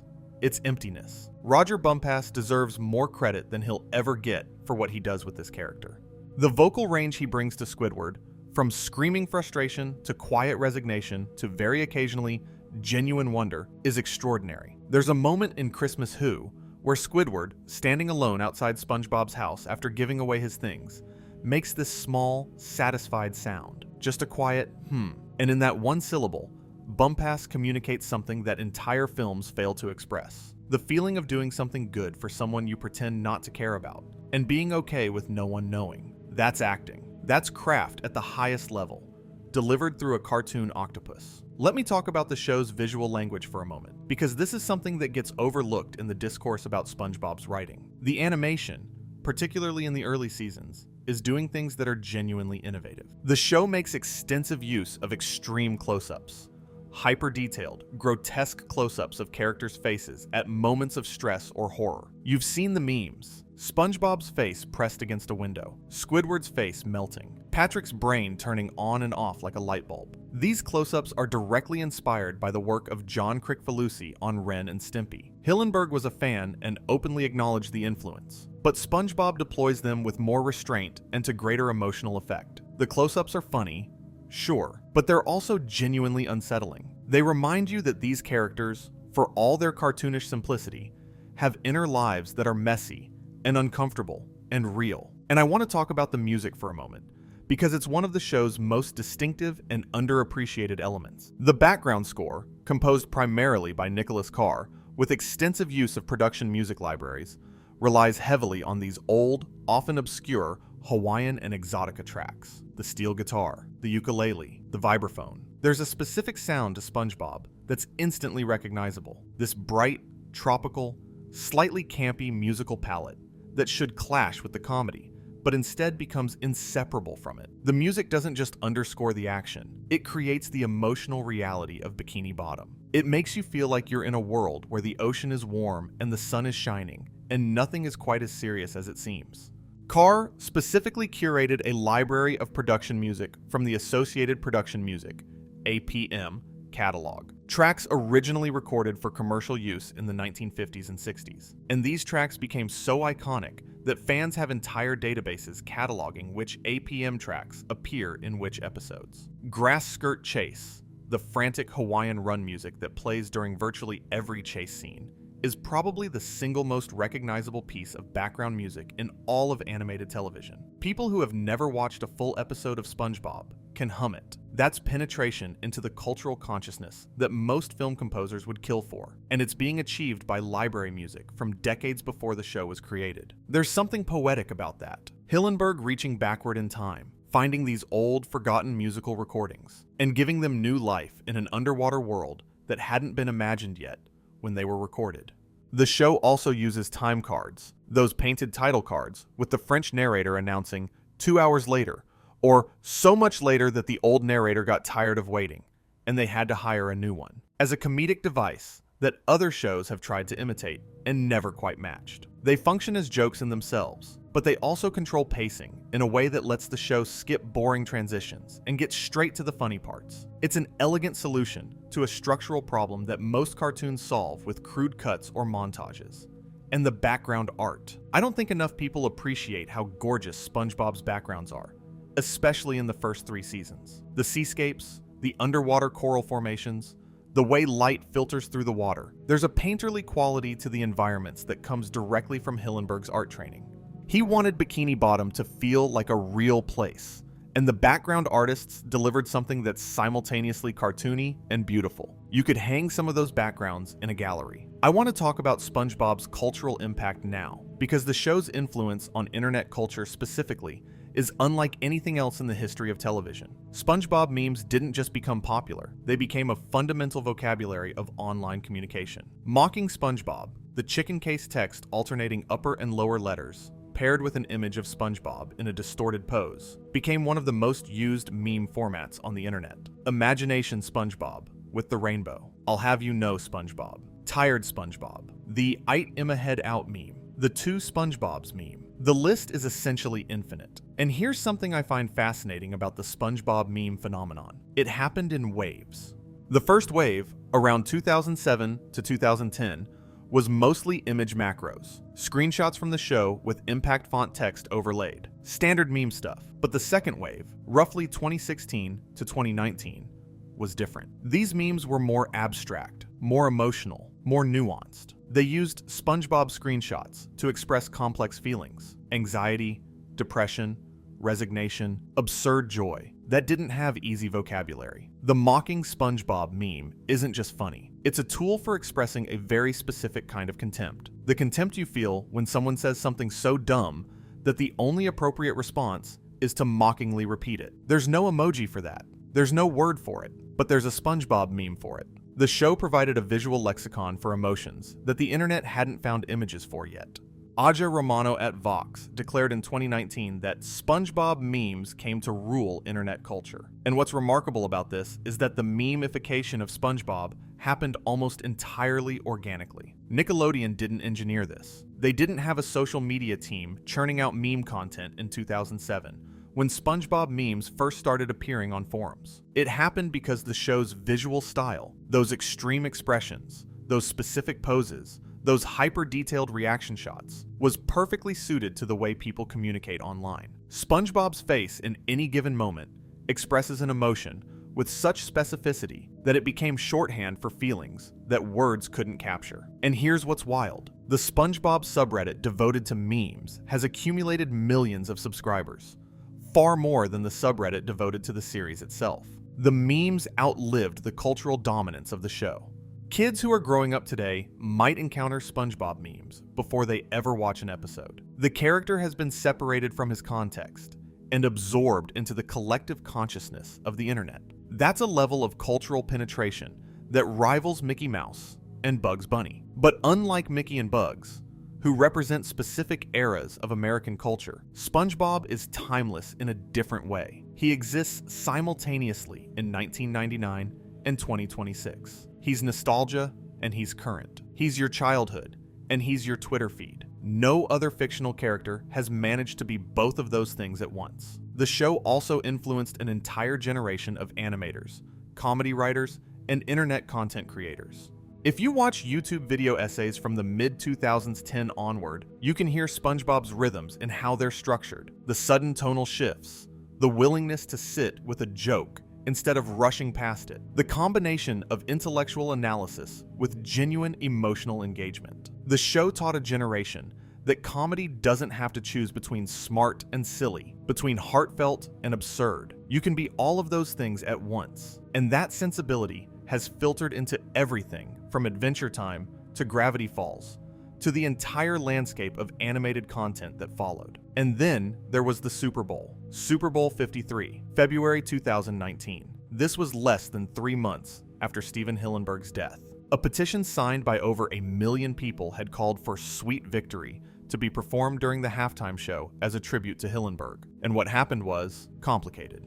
There was a brief animation featuring Squidward introducing the SpongeBob Bikini Bottom Band, footage from Band Geeks, which then segued into Travis Scott performing Sicko Mode. The SpongeBob content was basically a cameo, not the full tribute fans had been hoping for, and the backlash was immediate and intense. Fans felt cheated. They felt that Nickelodeon and the NFL had used SpongeBob's imagery to draw viewers in, and then didn't deliver on the implied promise. But the fallout also demonstrated something else: how deeply people cared. The anger wasn't about a football halftime show. It was about Hillenberg. It was about a generation of people who grew up with SpongeBob and wanted to honor the man who created it, and felt that honor was commodified and exploited. That's the tension at the heart of SpongeBob's legacy. The gap between what the show means to people and what it means to the corporation that owns it.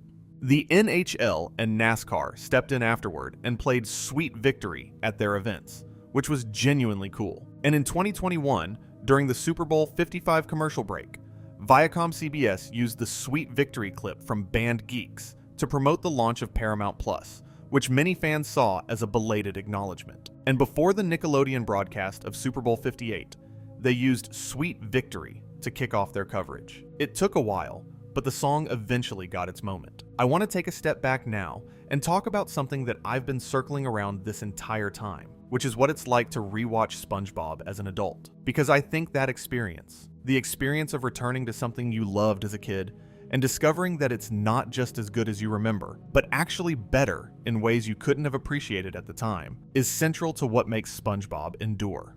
When I was a kid, I watched SpongeBob for the slapstick, the visual gags, the sheer energy of it, SpongeBob getting flung through windows, Patrick being spectacularly stupid, the My Leg guy, Gary meowing, the jellyfishing. I loved all of it in the way kids love cartoons, completely, uncritically, with my whole body. When I rewatch it now, I catch things I never caught before. I catch Squidward reading a book called Boring Science in one scene, which is a joke entirely for adults. I catch the way Mr. Krabs' eyes literally turn into dollar signs when he sees money, which is a visual metaphor so blunt it's almost subversive. The show is telling you, in the simplest possible terms, that this character only sees the world in terms of profit. I catch the fact that Plankton is married to a computer named Karen, who is smarter than him in every way, and who he both depends on and takes for granted, which is, that's a whole relationship dynamic that goes over every child's head completely. I catch the adult jokes that the show somehow slipped past standards and practices, the prison jokes, the references to dropping the soap,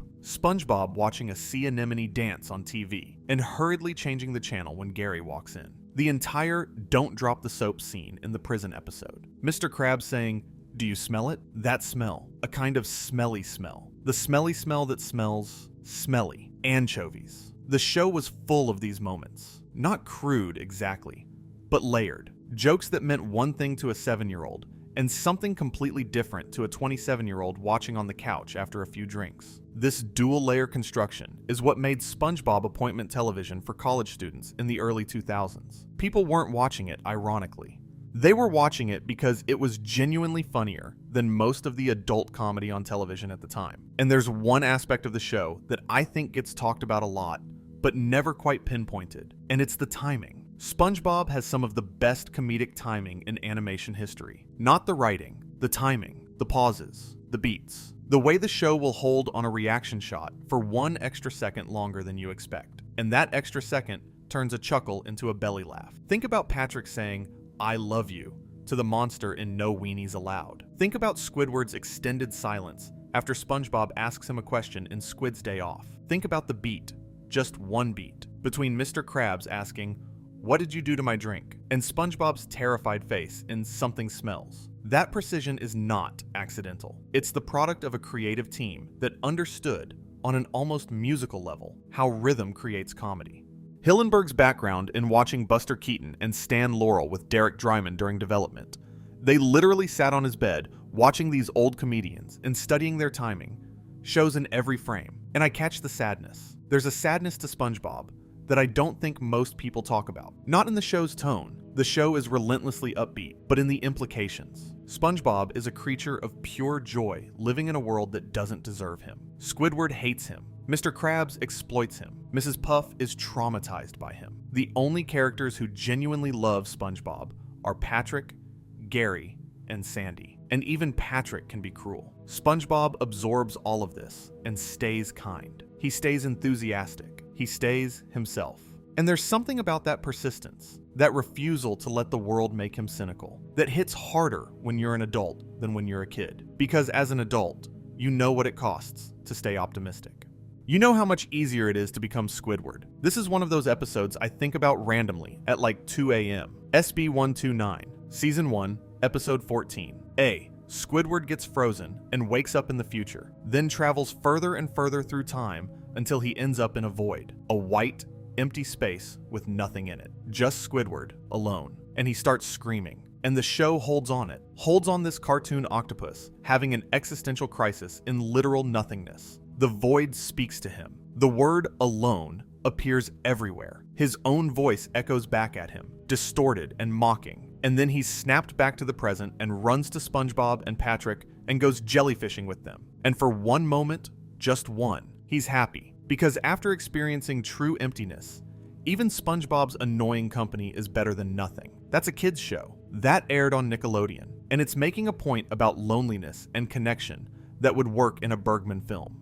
The show doesn't explain the point. It doesn't have Squidward turn to the camera and say, "I learned that being alone is worse than being annoyed." It just shows you. It shows Squidward in the void, terrified. And then it shows him jellyfishing, content. The viewer connects those two images. The meaning emerges from the juxtaposition. That's filmmaking. That's visual storytelling at a level that most live-action shows struggle to achieve. And the show does this constantly. These little existential gut punches buried inside slapstick comedy. Rock Bottom, Season 1, Episode 17A, where SpongeBob gets stranded in the deep-sea version of Bikini Bottom, a dark alien place where the inhabitants speak with a clicking language, and the bus keeps leaving without him. The atmosphere is genuinely eerie. The creatures are angular and strange. And SpongeBob, for once, is scared. Not in a funny way, in a real way. He's alone in a dark place, and he can't get home. And the episode holds that tension for most of its runtime. When SpongeBob finally does get a ride home, courtesy of a helpful deep-sea anglerfish, the relief is palpable, and the show doesn't cheapen it with a joke. It lets the relief be the ending. These episodes, the ones that venture into genuine darkness before finding their way back to light, are what gives SpongeBob its emotional bedrock. Without them, the show would just be funny. With them, it's something more. It's a world that acknowledges fear and loneliness and existential dread and then chooses joy anyway. And that anyway is the whole point. Let me talk about the supporting cast for a bit, because one of SpongeBob's great strengths is the depth of its bench. I want to start with Mr. Krabs and Plankton, because their dynamic is one of the show's most essential and least discussed. Eugene H. Krabs and Sheldon J. Plankton ceremony. The fact that Plankton's first name is Sheldon is, in itself, one of the funniest character details in animation. Are former best friends turned bitter rivals. The show reveals, across multiple episodes, that they grew up together, went to school together, and had a falling out over the Krabby Patty secret formula. Their entire adult lives have been defined by this conflict. Krabs has the formula and the successful restaurant. Plankton has nothing but his computer wife Karen and an empty restaurant called the Chum Bucket. And every episode, Plankton tries to steal the formula, and every episode, he fails. On the surface, this is a simple hero-villain dynamic, but look deeper, and it becomes something much more interesting. Mr. Krabs isn't a hero, he's a terrible person. Clancy Brown, bringing every ounce of his considerable talent for playing intimidating authority figures, voices Krabs as a character consumed entirely by greed. Krabs pays SpongeBob almost nothing, has been shown literally torturing employees over pennies, and his love for money is pathological. The show repeatedly frames him as morally equivalent to, or worse than Plankton. The only difference is that Krabs got lucky. He got the formula. Plankton didn't. And Plankton, for all his villainy, is essentially a small man, literally the smallest character in the show, fighting against someone who has everything. If you strip away the evil plans and the mind control helmets, Plankton's story is about a person who was left behind by capitalism and became consumed by bitterness. Mr. Lawrence, the voice of Plankton, who is also a writer on the show, plays the character with this wonderful blend of megalomania and patheticness. Plankton's schemes are grandiose, but his execution is always undone by his own pettiness and insecurity. And his relationship with Karen is maybe the most underrated comedy dynamic in the show. She's smarter, she's more capable, she sees right through him, and she stays with him anyway. That's love. Weird, dysfunctional, computer and Plankton love, but love. Sandy Cheeks, a squirrel from Texas who lives in an underwater dome called the Tree Dome, where she does scientific experiments and practices karate. Sandy is smart, tough, competitive, and exists partly as a commentary on the immigrant experience, a land creature trying to make it in an underwater world that doesn't always understand her. She's also, in the early seasons, the show's most capable character, consistently outperforming everyone around her in physical and intellectual challenges. Mrs. Puff, SpongeBob's long-suffering boating schoolteacher, is one of the show's most underrated creations. Her relationship with SpongeBob, he's been in her class for decades and has never passed his driving test, is a perfect encapsulation of institutional futility. She can't fail him because he keeps showing up. She can't teach him because he's unteachable. She's stuck in an infinite loop of professional despair, and the show mines this for comedy. That's also, if you think about it, a pretty sharp satire of educational systems. Gary the Snail, SpongeBob's pet, who meows like a cat. Gary is, in the rare episodes where he's the focus, revealed to be one of the most intelligent characters in the show. He reads books. He has a complex inner life. He just can't communicate it because he's a snail. There's something beautiful and slightly tragic about that. A genius trapped in a body that can only say meow, owned by a well-meaning idiot savant who loves him but doesn't always understand him.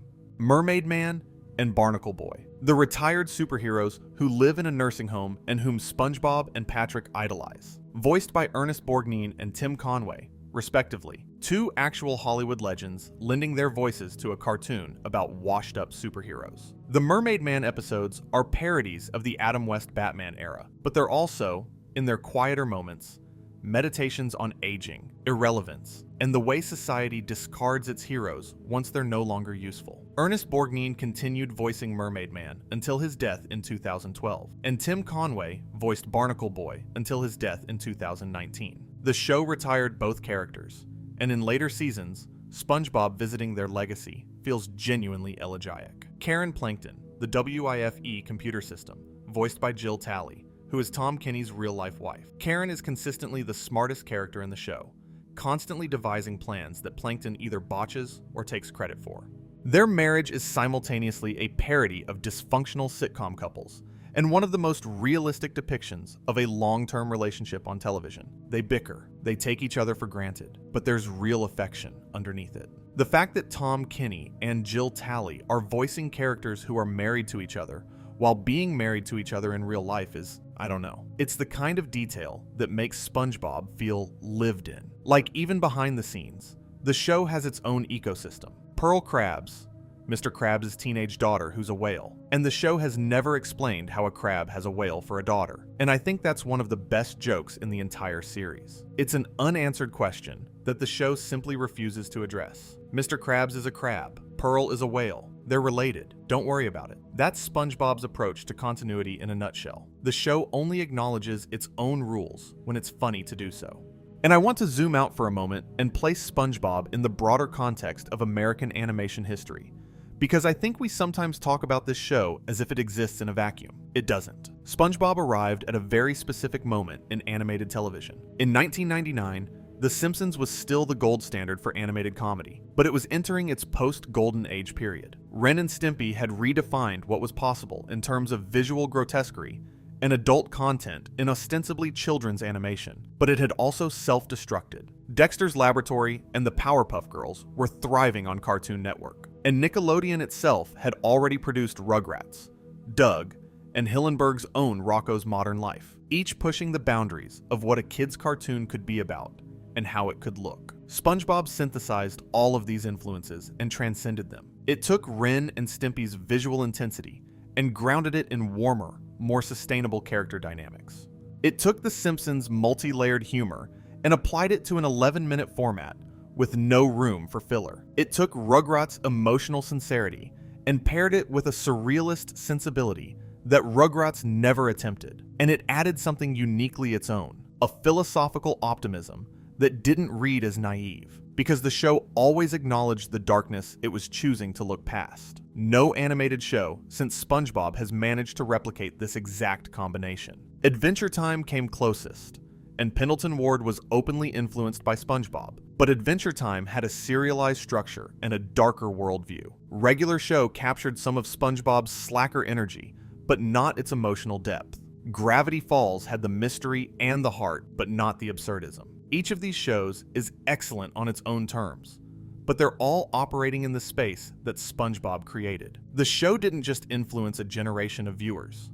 It influenced a generation of creators, and the entire landscape of Western animation from 2010 onward bears its fingerprints. If you're watching this late at night, you know what I mean when I say that SpongeBob has this specific quality, this ability to be both completely unserious and completely meaningful at the same time. It's not ironic. It's not that the show is secretly deep and pretends to be shallow. It's that the show exists on multiple planes simultaneously, and depending on where you are in your life, you tune into a different frequency. When you're 7, it's the funniest thing you've ever seen. When you're 17, you start noticing the adult jokes and the social commentary. When you're 27, you realize that Squidward isn't just a grumpy neighbor. He's a portrait of what happens when you stop believing in your own dreams.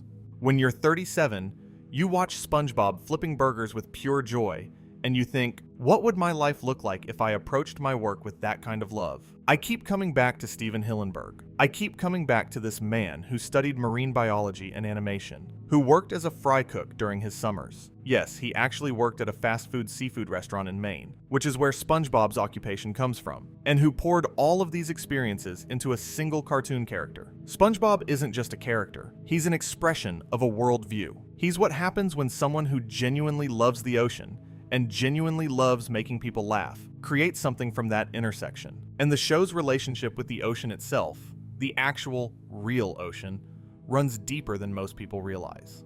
Hillenberg told the Washington Post that he hoped people who watch SpongeBob would see the plankton and the crabs and starfish, and you'll want to take care of our oceans. The show wasn't just set underwater for aesthetic reasons. It was set underwater because Hillenberg wanted to foster the same love for marine life that he carried with him from his teaching days. Every character in SpongeBob is based on a real creature. SpongeBob is a sea sponge. Specifically, he was inspired by the yellow tube sponge. Patrick is a starfish. Squidward is actually an octopus, not a squid. Hillenberg chose the name because Octoward didn't sound funny. Mr. Krabs is a crab. Sandy is a squirrel. Plankton is a copepod. Gary is a sea snail. The taxonomy matters because it connects the show to something real, something that exists in tide pools and coral reefs and the vast, beautiful, endangered ocean that Hillenberg spent his whole life trying to get people to care about. And here's something that I think is worth sitting with.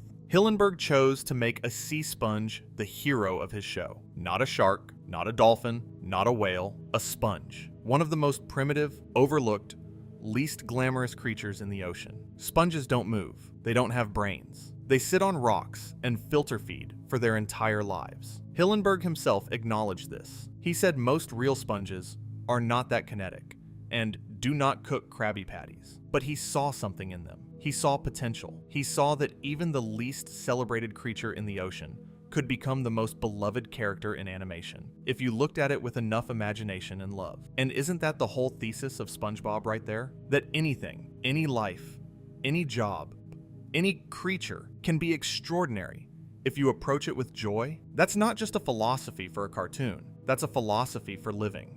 In 2001, Heal the Bay, an environmental nonprofit organization, honored Hillenberg with their Walk the Talk Award for raising public awareness of marine life through SpongeBob. And in 2019, scientists named a marine demosponge species, Clathria hillenbergi, in his honor. It was found in mangrove habitats off the coast of Brazil, a real sponge named after the man who created the world's most famous fictional sponge. If that doesn't get you, I don't know what will. And in 2021, Hillenberg was honored with a bench and historical plaque at his alma mater, Savannah High School in Anaheim, California, the place where it all started, where a kid fell in love with drawing and the ocean and somehow figured out how to combine them. In 2018, Hillenberg received the Winsor McKay Award at the 45th Annie Awards and special recognition at the 45th Daytime Emmy Awards for his contribution to animation.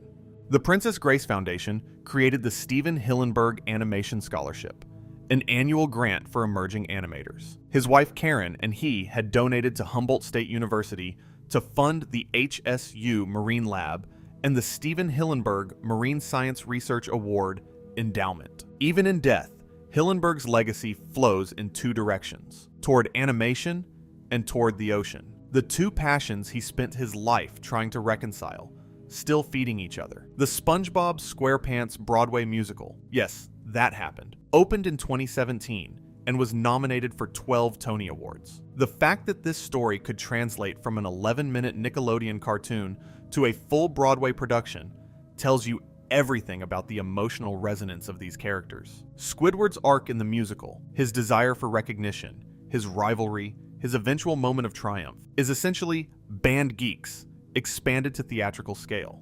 And audiences responded to it because the themes are universal. Wanting to be seen, wanting to be valued, wanting to create something beautiful in a world that doesn't always care. Let me bring this tour to close. I've been talking for a long time, and if you've made it this far, honestly, thank you. This has been a lot, and I know it. Here's where SpongeBob stands right now, as of 2026. The show has aired over 330 episodes across 16 seasons, with a 17th announced. Both seasons 16 and 17 were announced on February 8th, 2025, with 13 episodes each, bringing the eventual total to 345 episodes. The franchise includes 4 theatrical films: the original 2004 movie, Sponge Out of Water in 2015, Sponge on the Run in 2020, and Search for SquarePants in December 2025, plus the 2 Netflix spin-off films.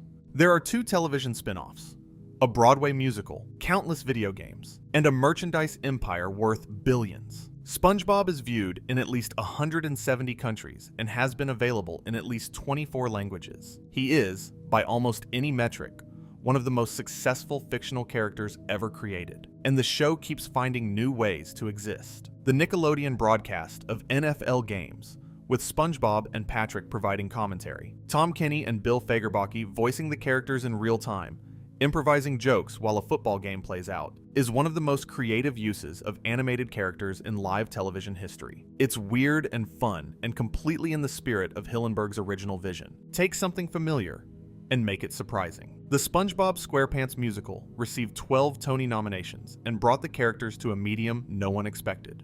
The reanimated fan project of the first movie, 300 people recreating the entire film in their own artistic styles, was taken down by Paramount, restored after public outcry, and stands as a testament to how personally fans feel connected to this world. But I don't think that's the important thing. I don't think SpongeBob's legacy is about how many episodes were made or how much money the franchise generated. I think SpongeBob's legacy is about what happens inside people's heads when they think about this show. I want to tell you something personal. I started rewatching SpongeBob for this video, expecting to write a straightforward history. Here are the facts. Here's the timeline. Here's what happened and when. But somewhere around the 15th episode of season 1, something shifted. I stopped taking notes and just watched. I watched SpongeBob and Patrick catch jellyfish. I watched Squidward try to enjoy a quiet day off and fail. I watched Mr.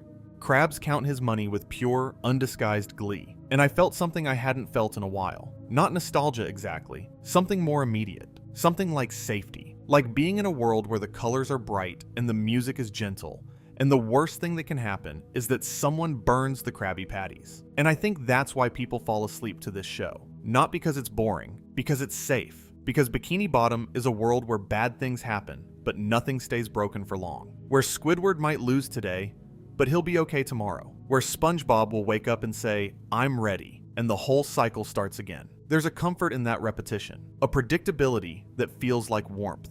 You know how this world works. You know what's going to happen. And that knowledge, in a real world that feels increasingly unpredictable and frightening, is a gift. Every time I rewatch the first 3 seasons, I think about what it means to make something so purely joyful that it outlives everything around it. I think about Steven Hillenberg, 22 years old, drawing cartoon tide pool creatures in a marine biology institute in Dana Point. I think about him at CalArts, studying under Jules Engel, learning how to translate his love for the ocean into animation. I think about him in that pitch meeting, wearing a Hawaiian shirt, playing ukulele music, making Nickelodeon executives laugh until they couldn't breathe. I think about him writing the first movie and hoping it would be the end. A clean, satisfying end to something he'd poured everything into. I think about him coming back years later because he couldn't stay away. I think about his ALS diagnosis. I think about him continuing to work on SpongeBob for as long as he was able, right up until the end, because the show meant that much to him. Because making people laugh meant that much to him. Because the ocean meant that much to him. And I think about SpongeBob, this goofy, optimistic, infuriatingly enthusiastic little sponge, waking up every morning in his pineapple and saying, "I'm ready," because he is. No matter what happens, no matter how many times Squidward yells at him, or Mr. Krabs exploits him, or the universe conspires against him, he's ready. He's always ready. And maybe that's naive. Maybe it's unrealistic. Maybe it's the kind of relentless optimism that only a cartoon character can maintain. But I think Steven Hillenberg understood something that most creators never do. He understood that joy isn't a simple emotion. It's not ignorance. It's not obliviousness. It's a choice you make in the face of everything that says you shouldn't. It's flipping burgers with pride when no one's watching. It's catching jellyfish because the sun is out and the day is beautiful and your best friend is beside you. It's looking at the ocean, this vast, mysterious, endlessly fascinating thing, and feeling not intimidation, but wonder. That's what SpongeBob SquarePants gave us. That's what Steven Hillenberg gave us. And every time I sit down to rewatch these episodes, at 2 in the morning, tired, stressed, looking for something that feels uncomplicated and good, I remember that.